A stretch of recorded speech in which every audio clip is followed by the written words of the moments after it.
Welcome back to another episode of Real Estate and Meg, where we dive deep into real estate, investment strategies, and the market outlook shaping Dubai's future. I'm your host, Meghna Vadera, an investor and real estate specialist in Dubai, and have over a decade of international real estate experience. And today, I'm honored to welcome back a truly remarkable guest, Dr. Anand Menon. Many of you already know Dr. Menon as a real estate expert and ambassador of Dubai. He's been a guiding force and constant source of inspiration for those of us navigating the evolving landscape of this incredible city.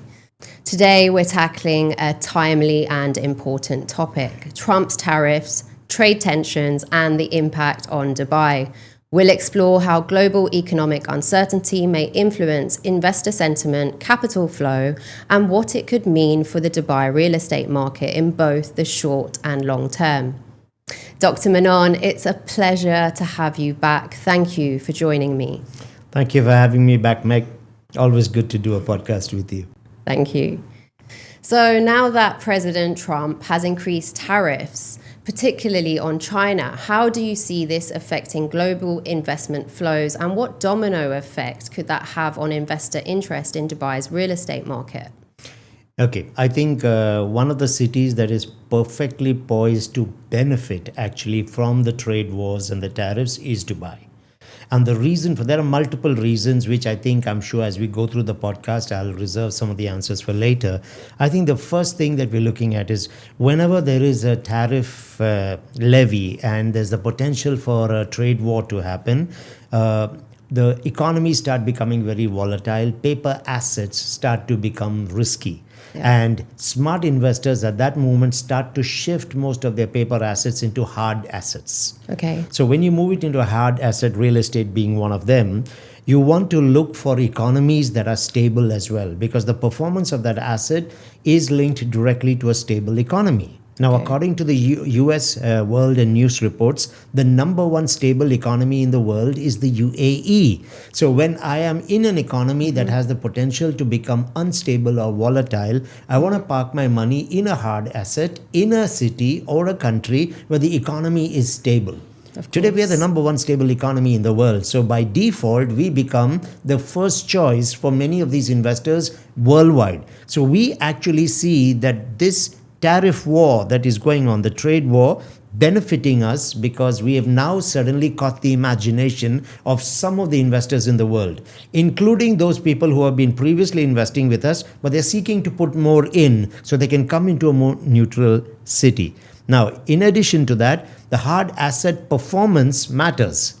Okay. Today, if someone has to put their money into real estate in Dubai simply because they see it as a safe haven, the first thing I know is because there is no taxes on our property.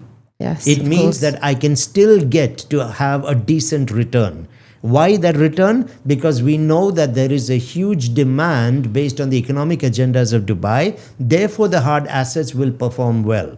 So I can actually still make a return. I can actually have it better because there's no taxes on it. We are in a political neutral country at this point in time, which is what is attracting all the people around the world who are looking for the safe haven. So the tariffs, while nobody really wants it, is actually working out in our favor. The Dubai model has already taken care of that. So it will have a positive impact. 100%.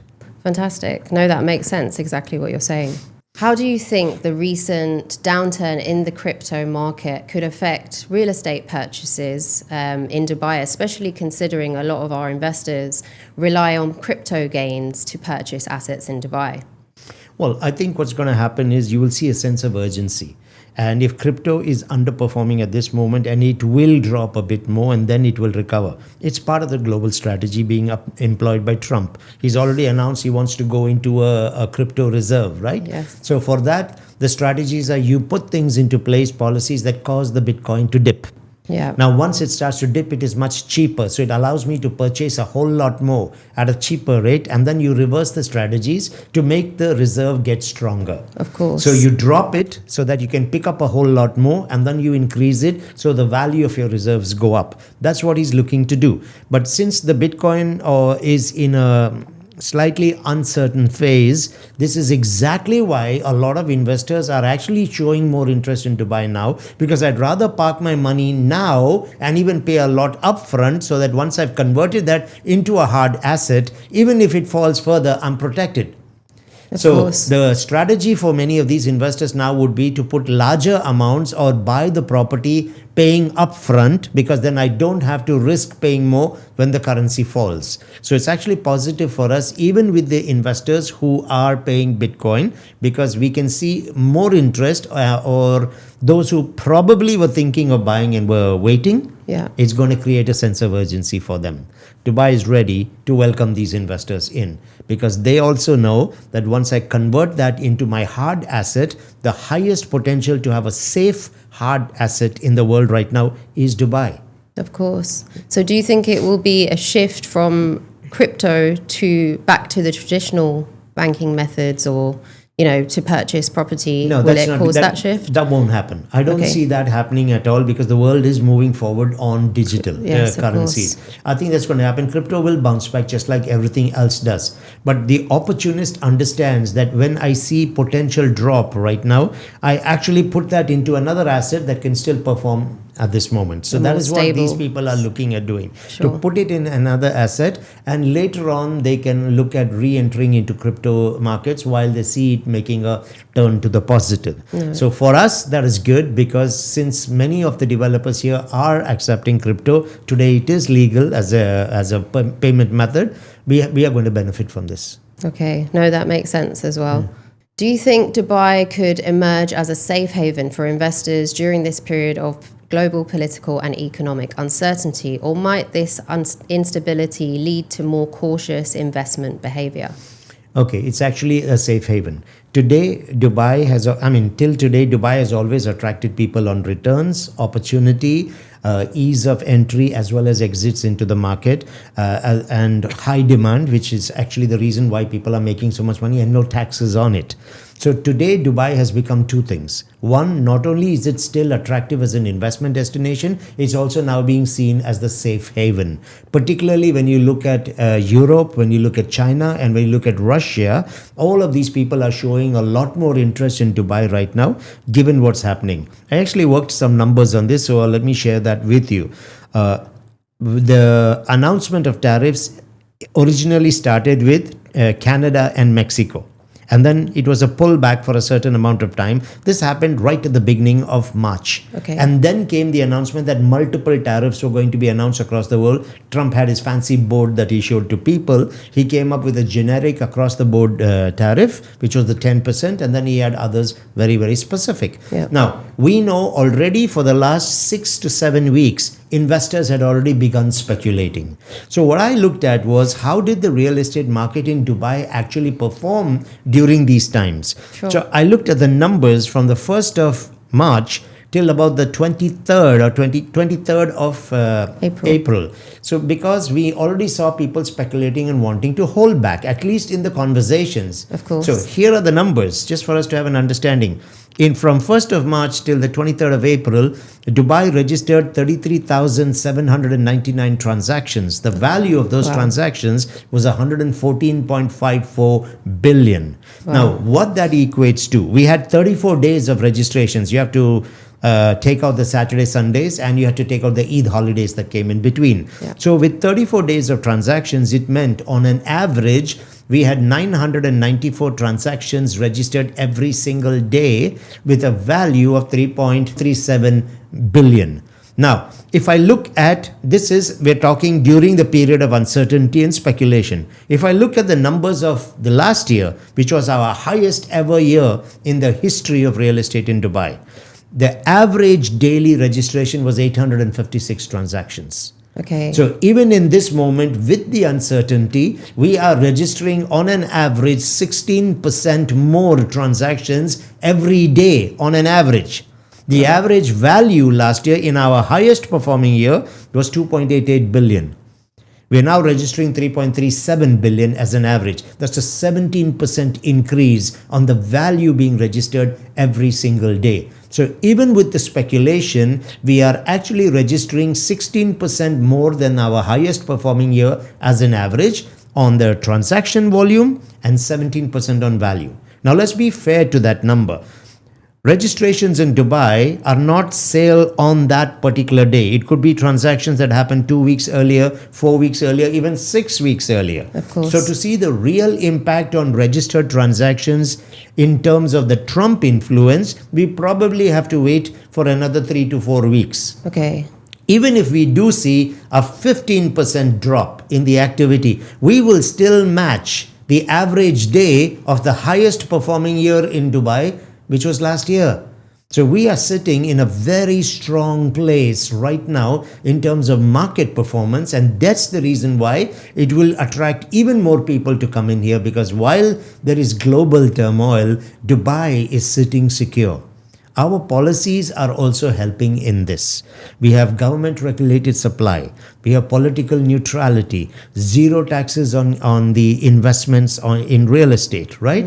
We're also having the plans that are getting 70% increase in population coming in. So the demand is still there. As a result, and because we are one of the few countries even open to crypto payments, is making it easier for a lot of these people to come in. And there is one more thing that could possibly bring a lot more investment in here. It's the tokenization, which I think we will be discussing later in the podcast. You about this, so that is another opportunity for our economy to remain strong, at least through real estate contributions. No, do you know what? I'm surprised by the numbers. I didn't expect them to be so good, especially matching last year, obviously with this 16% increase. Yeah, I mean, anyone can verify these numbers. I think it's something the investors need to hear, especially having some clarity in terms of facts rather than all this speculation, because there is a lot of speculation, understandably. But yeah, thank you. That was fantastic to know. I want to add something to this, because I said this to a few people when we started talking about the tariffs. If we find a drop in Dubai on the transactions, it is the fault of us in the industry. Why would you say that? And I that? want to put that out there. Why?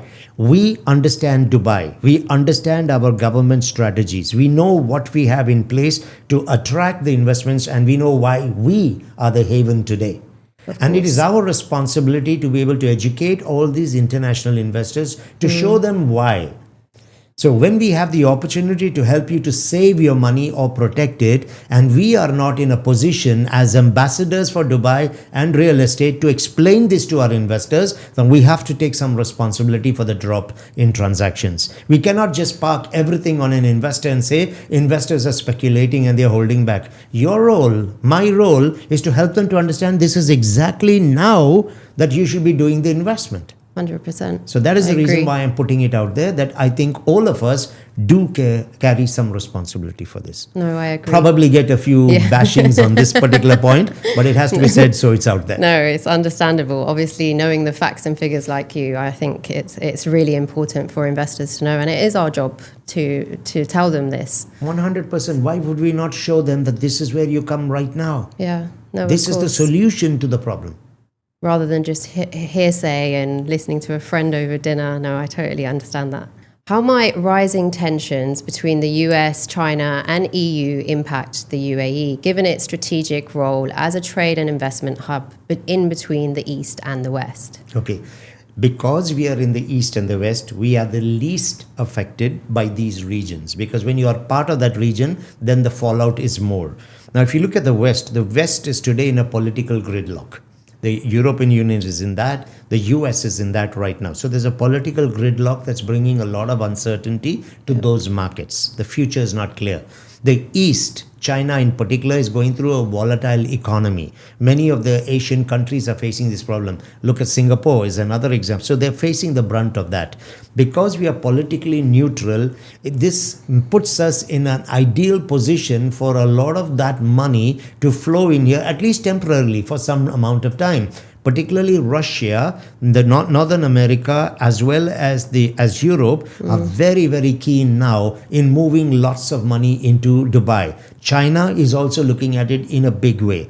in terms of the business activities, since we're talking about trade tensions there, we now see Dubai actually emerging as a connector between China and the rest of the Middle East, because China is also going to look for alternate markets when they cannot move. Moving their product into the US now makes no sense. There's no one who's going to buy it. So they will have to look for alternate markets, get into better trade agreements with these places, and we see the Middle East largely being neutral. As a result, a lot of business opportunities from around the world are going to flow in here. Therefore, this presents the opportunity to China or such countries who are looking for the alternate possibilities. So we see Dubai actually becoming a connector in this new business model for the whole of the Middle East, which presents opportunity for us. Of course, if they're going to be making new trade alliances, and obviously if people are parking money here, is this just in the short term, or would you say we're not sure in the long term? What can happen as a result? The short term, there is the immediate benefit. Now, when new trade comes in here, new businesses and countries start to come in here, it gives us the opportunity to sell Dubai and the future. Sure. So there is a natural possibility that many of those countries that come in here, look at our systems, look at our policies and how we govern, wanting to stay long term. So this is our opportunity where people come in. For example, a completely different example, but makes sense. How we handled COVID and presented opportunity changed the dynamics on the world stage for Dubai, for UAE. Yeah. So again, similarly, how we have handled ourselves and brought us to this point presents a unique opportunity. Yes. So when people come in here and in a time of tension, when you can make your money or be safe here, people will want to continue in the ecosystem because now they are integrated into our model. They can study the model from the inside and have far better understandings or more educated, I would say, conclusions about how this part of the world operates and why this is the future. So I can see long-term benefit also coming from that, and that long-term benefit will not be tied to a trade war or tariffs. It will be tied to a new understanding of the vision and a new opportunity to actually become part of one of the best emerging areas on the planet. So I see absolute short-term as well as long-term benefits for us. No, fantastic answer. I totally agree with you in terms of the confidence that Dubai has built over the last few years, especially during COVID. What practical steps do you think Dubai's policymakers and developers be considering to remain competitive if global trade routes and investor strategies continue to shift? Truthfully, we just stay the way we are, because we are actually doing extremely well. At this point in time, everything that we have done leading to this point in time has ticked all the boxes, because we can see that in the interest that is being shown. People sitting today in the UK, in Germany, in India, in Australia have options around the world, but they're all considering Dubai. That means what we're doing is already working and it is getting the attention and people want to come in here. So what we're doing is working well. Okay. So I believe we continue with our economic agendas. Sure. We keep doing what we're doing with the confidence, because the people are coming, the agendas are strong, economy is currently projected at high strength. We're not impacted so much by oil, unlike the other economies on the planet. So we just continue. But there is a couple of other things that actually support or help us in this. You see, when you create your economic agendas, we are planning 10 years, 16 years, 45 years into the future with the 2071 plan, the centennial plan. When you make long-term plans, you plan for contingencies. Sure. The contingencies could be different kinds. It could be political tension. It could be recessions. It could be tariff and trade wars. It could be pandemics. It could just be war, actual physical war, conflict close to home, another part of the planet that could have local, regional, or international ramifications. So when you build your plan and you're pumping billions into investing, you factor all of this into your business models. So you have response strategies. Now, the response strategies is something that we will see when the situation calls for it. We have the DFF, the Dubai Future Foundation. Okay. One of the main objectives of DFF is to create future accelerators. Okay. Future accelerators are the approaches using blockchain, AI, to study the worst case scenarios for our economic models in case of a pandemic, in case of a political crisis or a financial crisis. Now, these things do not get announced overnight. They take time to build. So whenever we see that there is something that has the potential, we use the AI, we use future accelerators to map out our fastest and most effective response scenarios. Okay. This is how futuristic we are with our plans. So we know how to immediately respond and align so that minimum impact. We can never say there will be no impact. There will be impact because we are part of a global market. Sure. But it will be minimized compared to the others. That brings us to a simple logic. If I have to move my money, do I want to keep it in a place which has a high repercussion of what is happening or a person which has minimum repercussion? I think the answer is obvious here. No, that makes total sense. Thank you for explaining that and going into detail, especially about the DFF. Could increased global tariffs on raw materials indirectly raise construction costs in Dubai, even though the UAE isn't directly involved in these trade disputes, as you mentioned? Well, I think it would be.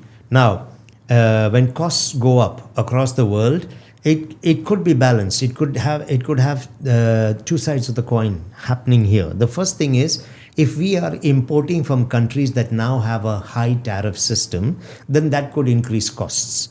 But largely, the UAE is coming in at only a 10%. Okay. So I don't see it affecting us to that extent. Sure. So, and also we do have alternate channels that will open up for us now, because this is seen as an opportunity for other markets to begin to look attractive, even if we were working with certain markets, because in those markets, if they are under tariffs, they could have an impact on oil prices, they could have inflation, they could have costs going up. So us bringing from those places might not be very attractive. Particularly when we have projects already launched, confirmed, sold on prices, exactly. It can make it a bit of a challenge. So, sure. But this actually presents opportunity again, that we can source other markets. Other markets can now capitalize on this opportunity to be able to grab market share for themselves when they couldn't do it earlier. Sure. Obviously, the responsibility stays with us to ensure that even if we go to these markets, we don't go there just because they're cheaper. We go there because we get exactly what we want, because our buildings have to meet an international building code.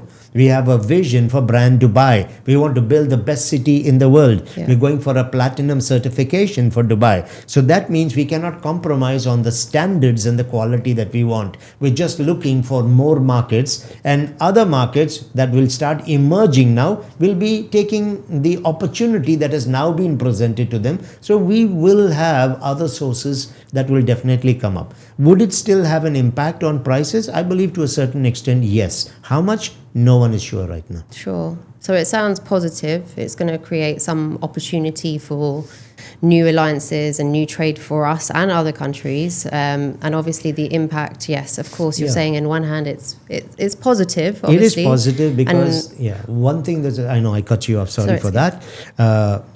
While the cost could go up, you have to also remember the demand is going up. Sure. Why is the demand going up? 1, natural agendas. 2, movement of populations. 3, because of the current situation in many of the countries and with the tariffs, people are pushing their money here. So when they are pushing their money here, they want to put it into the hard assets, which means there is an increase in demand now for the real estate as a result of this. So it allows us to be able to bring out certain communities, towers at a little more premium because there are people willing to put the money. So we can cancel or offset some of the increase in the prices because we'll have a better premium.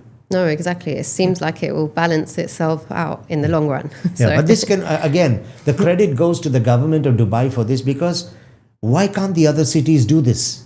Exactly. They don't have the economic models and the plans in place and the infrastructure and the friendly tax policies, government regulated supply, political neutrality, demand and influx of population. They don't have these. And the vision. Yeah. So as a result, the vision brought all of this to us. And because we have this, we know that we are in a position to be attractive to the others. So the Other cities may not be in a position to do. There could be a few that is emerging, but there's very few options left for the investors. And Sure. Dubai is standing to benefit because of this. Credit for this goes to the vision, our leaders, and the strategies that we have Dubai. adopted. Definitely. Thank you for explaining that, Dr. Menon.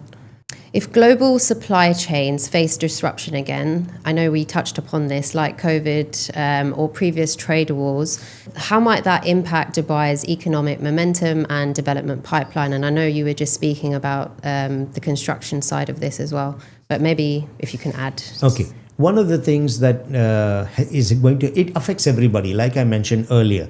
But again, I have an option now. I'm sitting somewhere on the planet and I'm part of an economy that's taking a beating. Now, I would choose a economy that's taking a lesser beating. Because my risk is lesser and I can recover a lot more money. That's the first thing. The second thing is, if you look at the history of Dubai, it's not just being down on your knees that matters. It's how quickly do you recover and regain your position as one of the best in the world. We proved that in the 2008 recession. We proved it in 2016 and 17 when we had the problems, which was again oil related at that point. And we also showed it in COVID. So when I choose a city today, I will not just choose a city that has got the opportunity and the safety. I will choose a city that has resilience, that knows how to bounce back faster than the others on the planet. And that is the reason why we have a minimum impact of oil upon us, because we have diversified how our economy is growing. So we believe that where we stand today, we have the best possible response and rebound compared to others in the world. So logically, this is where you come with your money. Of course, because you need to park it somewhere. 100%. And I think this is what investors are seeing.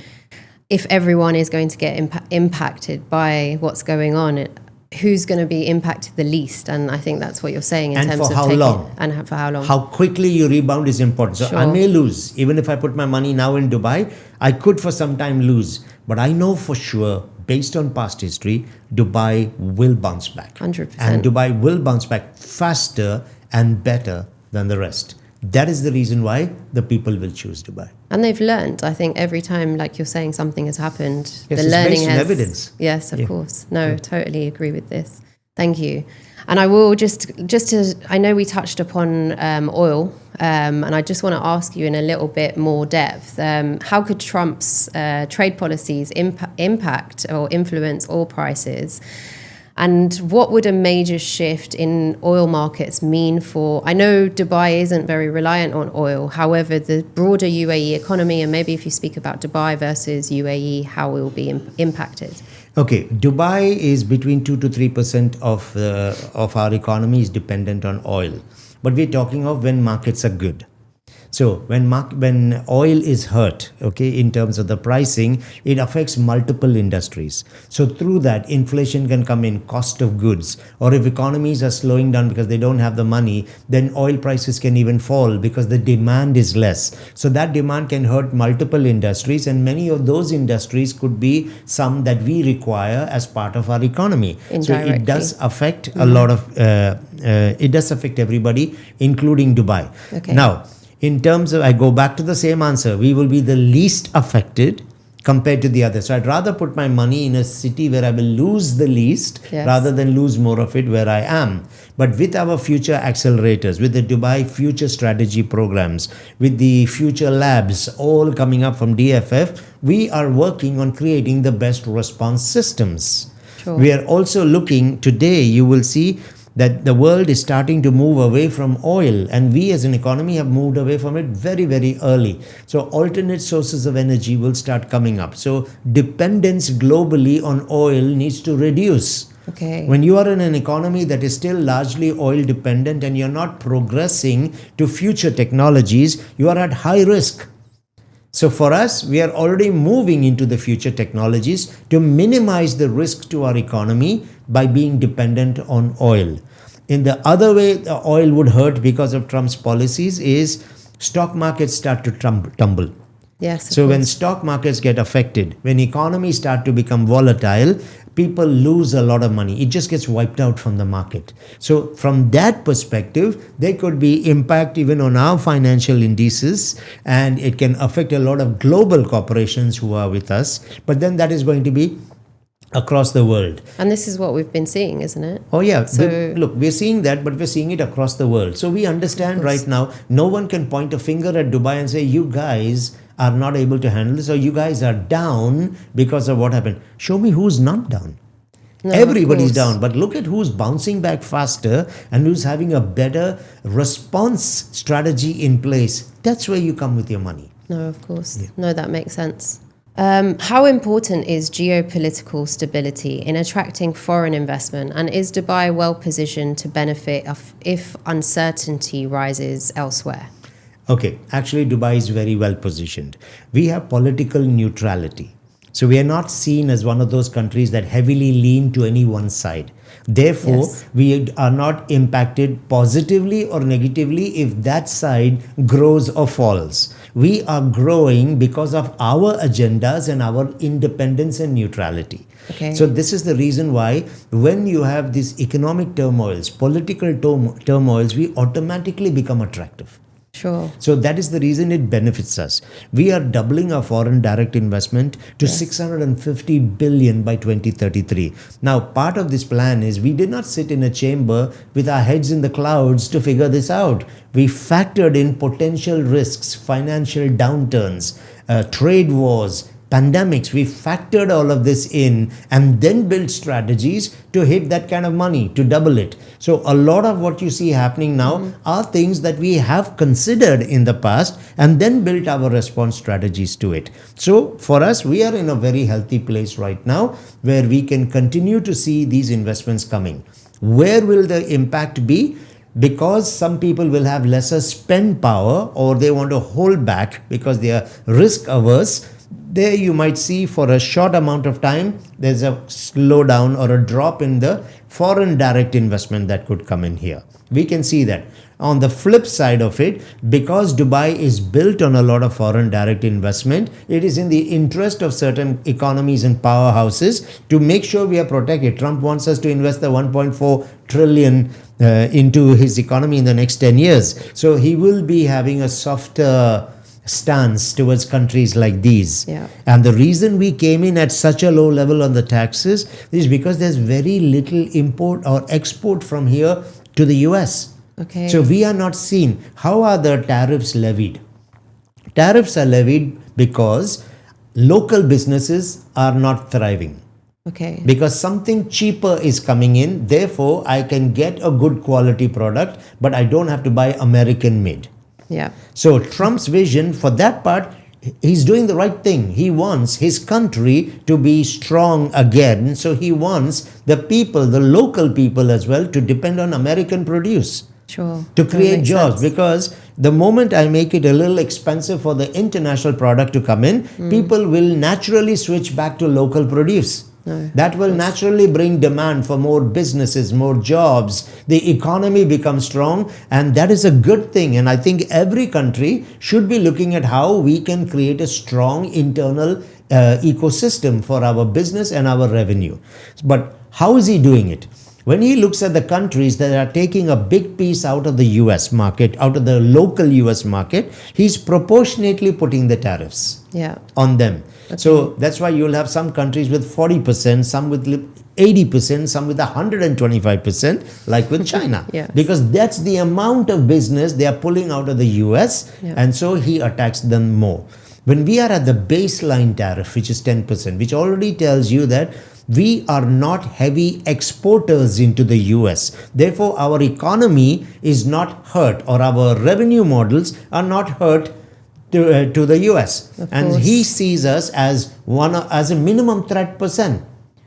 So we are a minimum threat country to the local economy in the US. That's why we are at the base tariff. So again, it is good. It's in our favor. Our economies will not be as damaged as the others who have the higher tariffs, because they're going to lose money since their products will no longer sell in the US. No, what a valuable perspective. Thank you for that explanation. It makes a lot of sense. So I know you spoke a little bit about the strategic reserve, the Bitcoin reserve. President Trump has recently announced the creation of a strategic Bitcoin reserve and expressed interest in increasing presidential influence over the Federal Reserve. How might these moves affect global financial stability and investor confidence in both major and emerging markets? Okay. It will affect a lot of the economies because largely they are holding gold reserves. Okay. So their money is linked to a gold reserve. So Yes. gold is also going to get affected. Trump is being strategic here. When I have to create a financial reserve for me, I want to create it on something that is strong, that will tend to grow rather than drop, because then my financial reserves are weakened. So his strategy has been that to do the things that will actually, he wants a Bitcoin reserve because he's already understood that's the future. And eventually what I need to do is I need to grow my reserve, not just create a new one. So he's talking of creating the new one, and then he's creating the policies to first drop it. So when you drop the value of the value Bitcoin, of Bitcoin. Okay. I can now put my financials into much larger Bitcoin. And then you pull it back up again, so it further snowballs into a higher value. Therefore, my reserve becomes even more powerful. Sure. So that is exactly what he's doing. Now again, since we are pegged to the US dollar, when Trump does this, and if it works for him, the dollar strengthens. Okay. When the dollar strengthens, that helps us because our currencies strengthen. Yes. So we have a more positive effect on our economy, which can again be a reason for the investors now to consider putting their money here, because we are dollar backed in our hard assets. So I have the potential, one, when I put my money here, it is in a safe haven. Two, I don't pay taxes on it. Three, there is a lot of influx of people coming, therefore I can earn. 4, it is a stable economy. 5, it is pegged to the dollar that has the potential to grow in power. Therefore, my asset value will go up again. Okay. So there's just so many reasons why I would be looking at it now. So the smart investors are all coming in. In the last 6 weeks, we have seen a 16% jump in the average daily transactions and a 17% jump in the value of transactions. And I'm thinking you'll probably see more. And what about the impact on gold? If you say he would be selling gold, obviously investing in Bitcoin at a lower rate, but then gold prices have gone up so much. What do you think the impact? I mean, maybe this is not related, but just as an additional. Okay. Once gold loses its global position as a strong asset, hard asset, it's a hard asset. Once they lose it, the prices are naturally going to drop. Of course. So the demand for gold drops. So many of the countries that are holding reserves in gold get weakened. Of course. So yes. just by weakening these global economies, I move mine into a position of power, position of strength. So that is the reason why I feel you will start seeing many other countries considering alternate reserves rather than gold. I mean, a couple of years ago, the French president suggested moving away from the dollar reserves to gold. So there are a few other countries that were thinking of doing it. So you weaken gold, you weaken their reserves, which puts you in a better position in terms of power, economic control, and negotiation ability. No, definitely. Yeah. Thank you. So obviously, you know, a lot of my UK clients and even US clients, they're in the financial markets and they see the current volatility as a temporary blip, and they believe that the markets will recover quickly. I mean, what's your view? Are we heading for a fast recovery, or do you think there's, you know, more investors should know and be aware of? Okay, I think we've covered a lot of what investors should know and be aware of. Of course. Will the markets recover? If the financial pundits are saying they believe it's temporary and it is going to recover, then it will recover. Yes. But even within that recovery model, while it might recover quickly, we will recover faster. Yes. So again, that is the reason that will show to the world that our model was far more solid than the ones that they operate on. So we actually do not see, we do not have a concern. We have a concern because the whole game globally on business and politics is changing. Yes. But we are not hurt as much by the others because of our neutrality. So we are actually going to become the magnet. We are even more attractive now as a result of everything that has been happening. Dubai is winning on every count.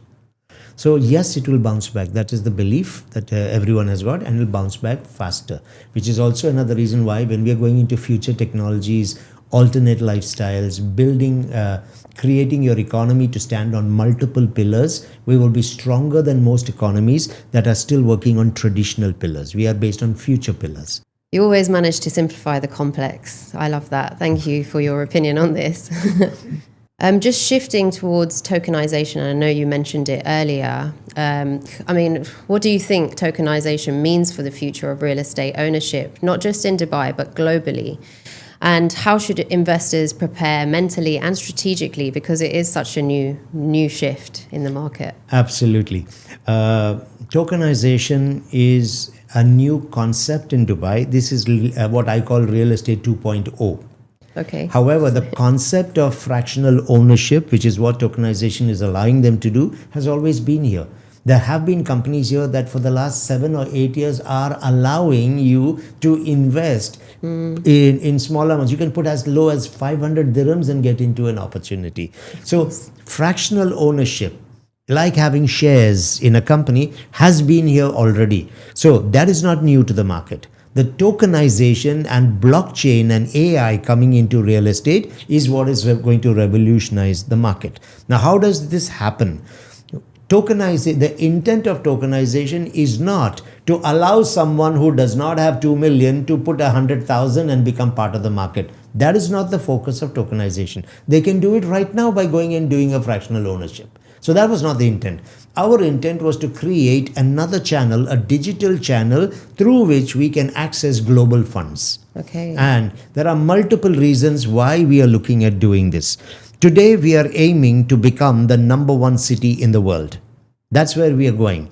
To be number one in the world, we have to get even more complex and even more bigger in terms of our opportunities. Dubai has been talking about smart cities. Yes. So these are 20-minute cities, and we are creating many of these cities in the desert. We are not funneling everybody into our downtown. We now have 3 downtowns in Dubai. There's no city that has got more than 1 downtown. We have 3. You got the Expo downtown, you got the Creek Harbour, which will be a downtown, and we have the current downtown.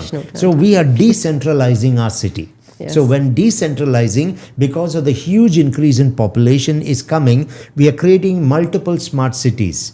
Now, multiple smart cities mean master developers coming in have got a high infrastructure cost. Okay. So for them to be able to complete these cities quickly and giving that quality of lifestyle which is global, they have to be able to launch product that can generate revenue at a much higher level.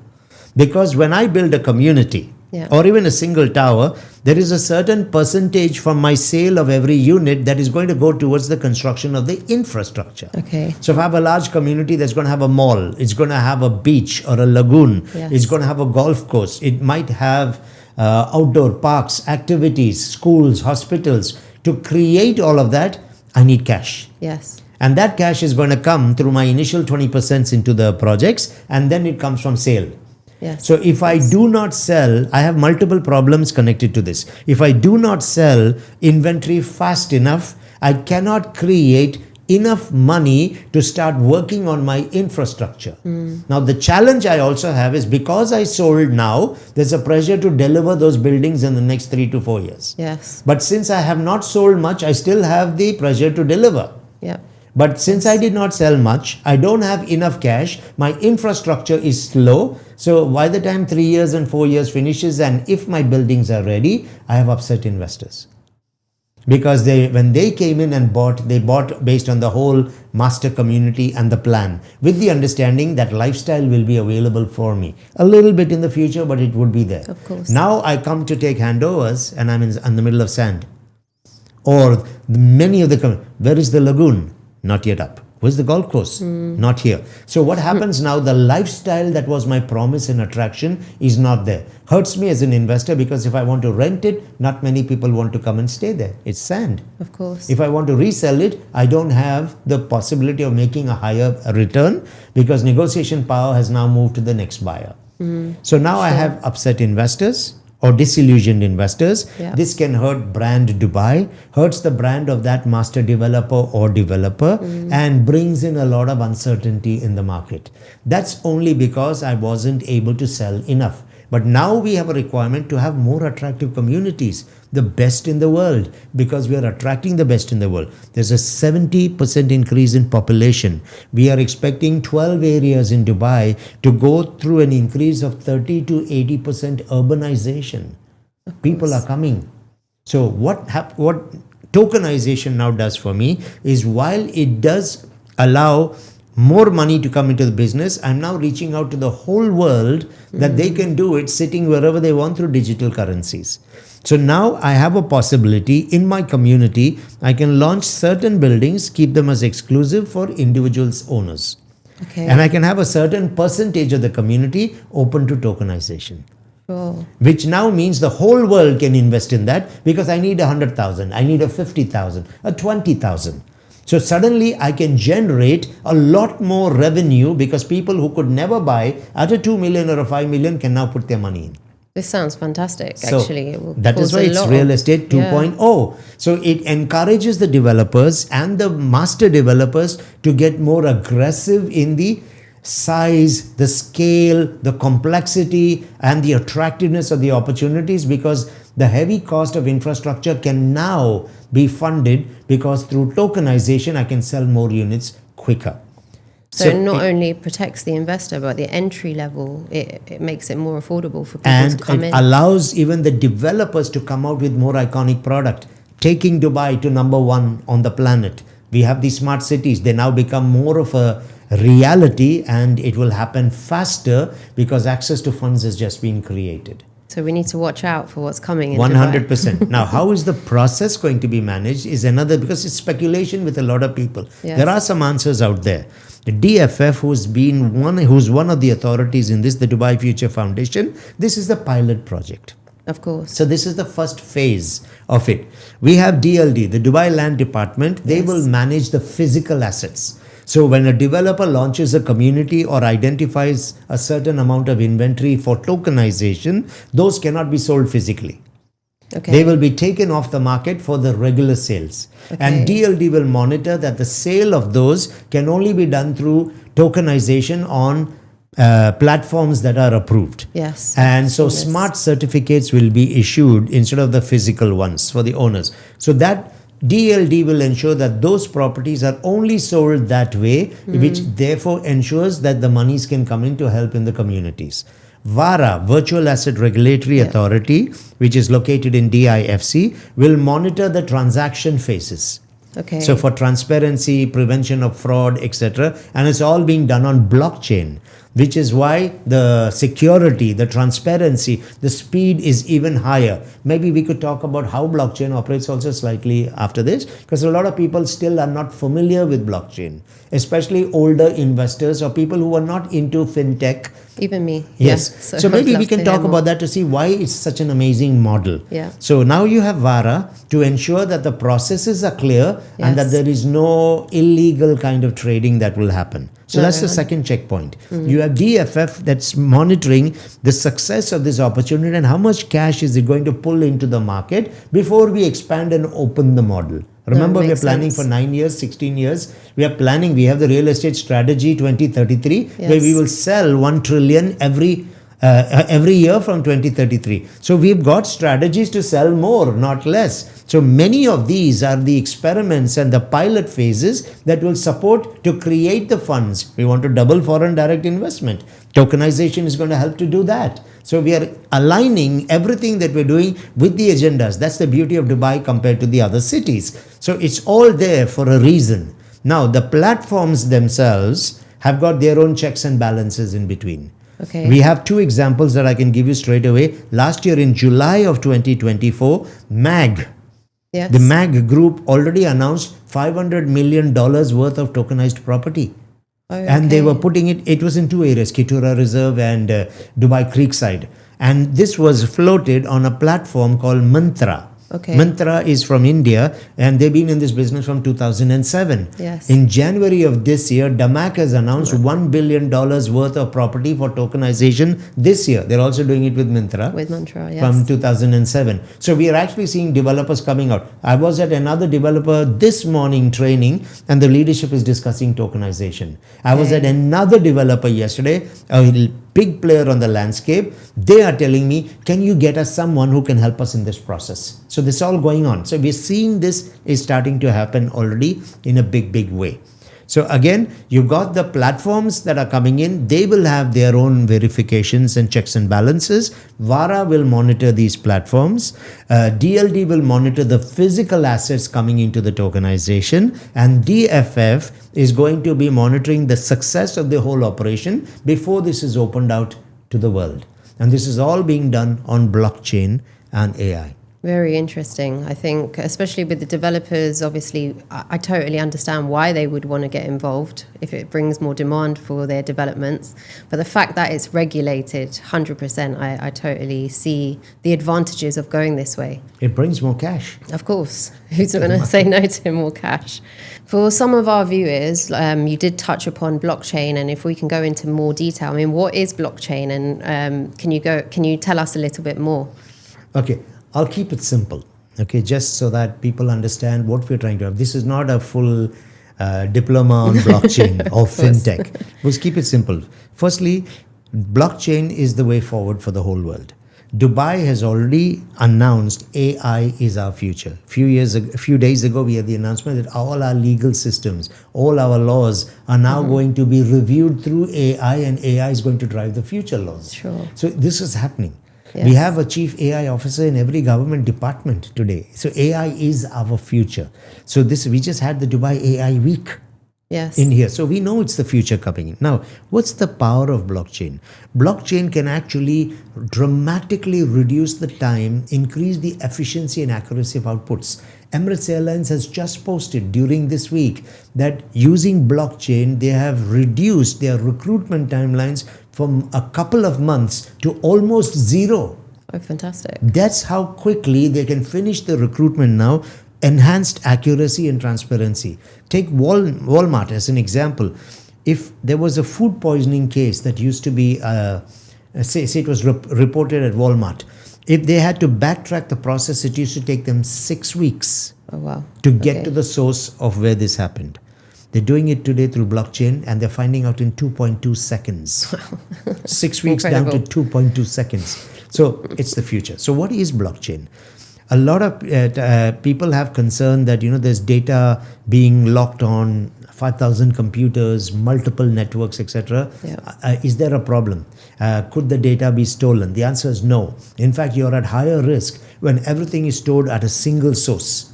Okay. Because when a single source is attacked, you can lose a lot, and that data can be fraudulent after that or altered, and therefore you can work now on wrong data. And especially if you're not aware that you've been hacked or someone is tampering with the key information, I could now be operating, making plans, policies, strategies on wrong information. Sure. So I am at more risk actually when it is one. Okay. So to understand why I'm not at risk through blockchain, let's take a board game as an example.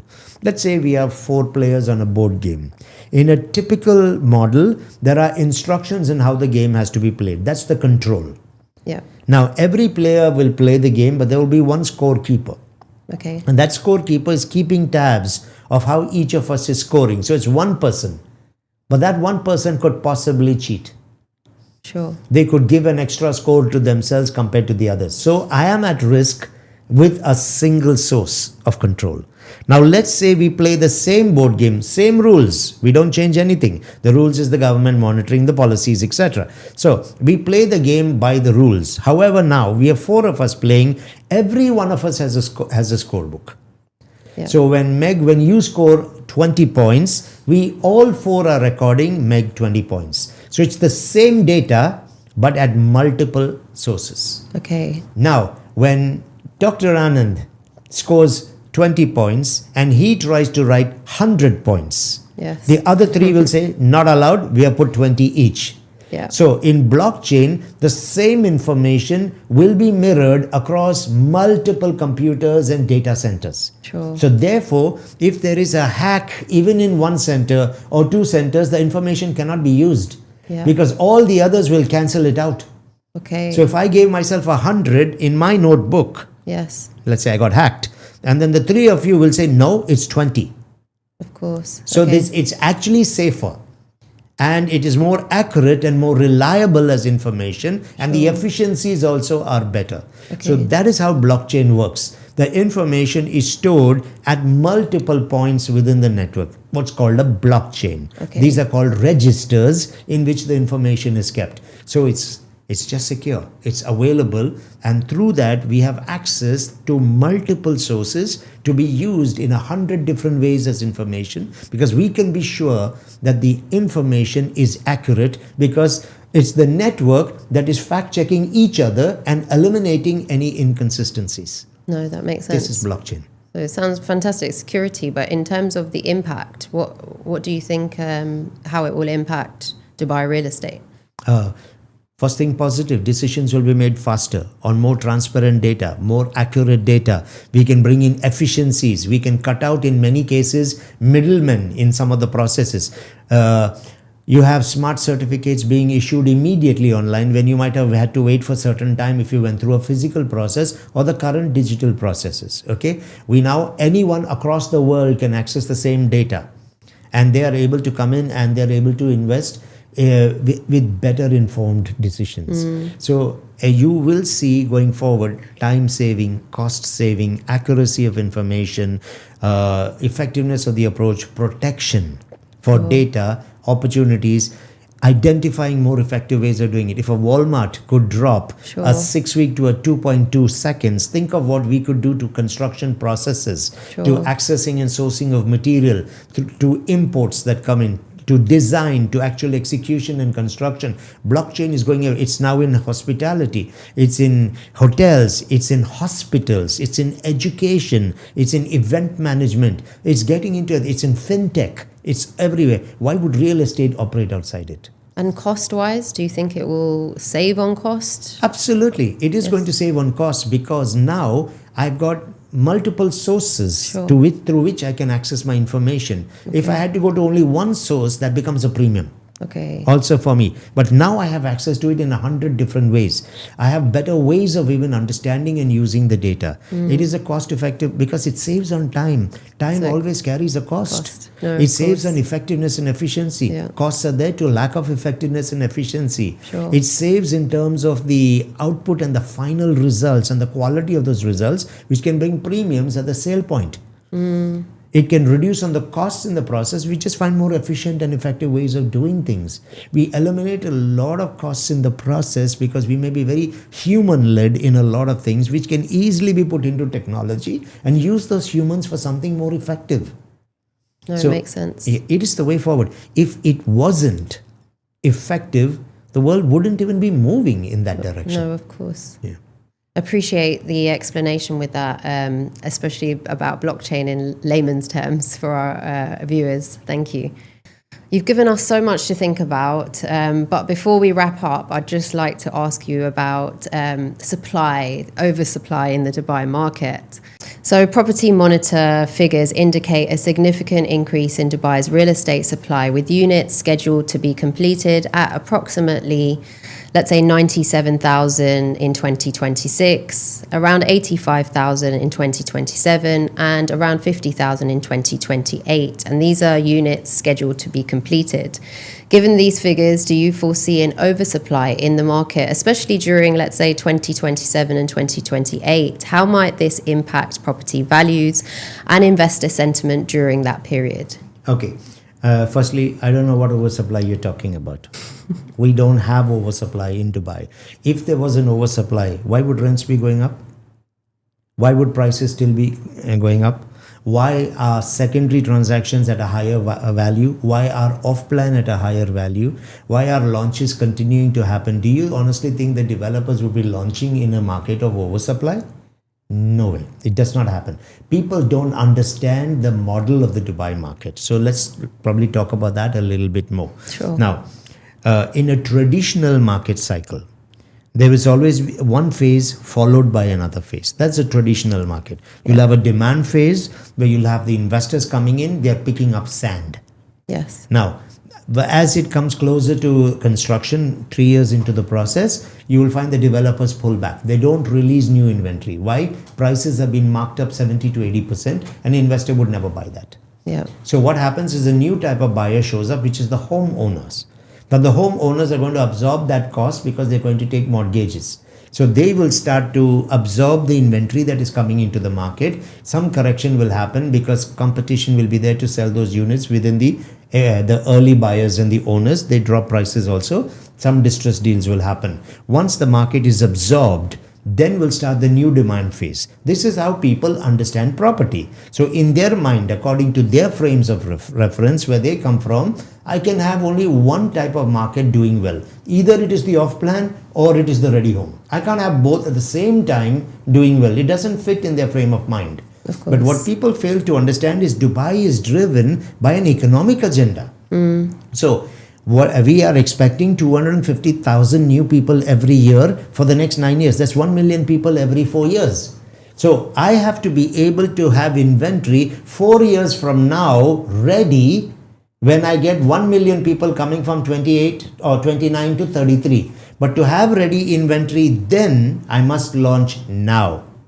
But you're talking figures 250,000 a year averaged out over Correct. the next 9 averaged years. out every month, every year or the next years. So we did 169,000 last year. Sure. This year we're looking at 200,000. Yes. Eventually in 2 to 3 years it's going to be 350,000 coming in. Sure. So you're So looking that's at an what average. Okay. But let's stick with the volume of the property. Yeah. So now what's happening? The handovers of today, next year, are to take care of current demand in the market.